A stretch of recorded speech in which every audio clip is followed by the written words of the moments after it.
নমস্কার সবাইকে। আজ 2026-এর 13 জানুয়ারি। দেখতে দেখতে বছরের 13টা দিন পেরিয়ে গেল। আর আমি চেষ্টা করেছি 13 দিনে 13টা ব্লগ পোস্ট করার। তো আমার মিনি ব্লগগুলো কেমন লাগছে তোমরা আমায় জানিও।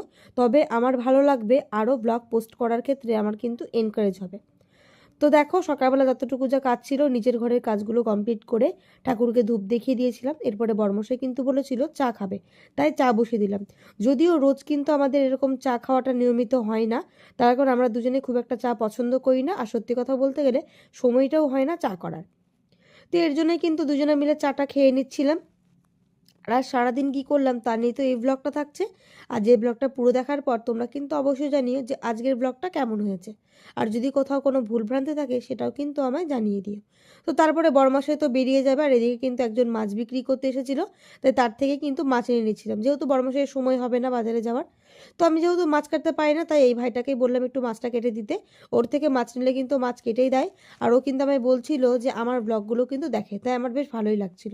তারপর মাছটা এসে রেখে দিলাম। আর এদিকে দেখো, হাঁড়িতে কিন্তু আগেই জলটা আমি বসিয়ে দিয়েছিলাম, জলটা গরম হয়ে গিয়েছিল, তার জন্য কিন্তু চালটাও দিয়ে দিলাম। এরপরে ভাতটা বসিয়ে চলে এলাম কিন্তু আমার ওপর ঘরে, মানে আমার বেডরুমটাতে। আর তারপর জানালাটা খুলে দিলাম। আর সকালবেলা জানালাটা খোলার পরে যে বাইরের যে একটা ঠান্ডা বাতাস আসে, তখন কিন্তু বেশ ভালোই লাগে ঘরটা। তারপর দেখো, ঘরটার বিছানাটা কিন্তু পরিষ্কার করে নিচ্ছিলাম। আর দেখতে পাচ্ছ বিছানাটা কীভাবে জবজঙ্গল হয়ে আছে। তো শীতকালটা তো এর জন্যই ভালো লাগে না, ব্ল্যাঙ্কেট লেপ কাঁথাতে একবারে ভরে থাকে। তবে আর কি, শীতকাল তো খুব বেশি নেই, শীতকাল প্রায় চলে যেতেই চললো, এরপরে হবে গরম। আর গরমে কিন্তু মানুষ অতিষ্ঠ হবে। তো কোনো কালেই মানুষের শান্তি নেই সত্যি কথা বলতে গেলে। তবে যাই হোক না কেন, শীতকাল কিন্তু আমার পছন্দ না, গরমে মরে যাবো, তাও গরমকালটাই মোটামুটি ভালো লাগে। তো এরপরে ঘরটাও ঝাড়ু দিয়ে নিলাম, তারপর চলে এলাম নিচের ঘরে।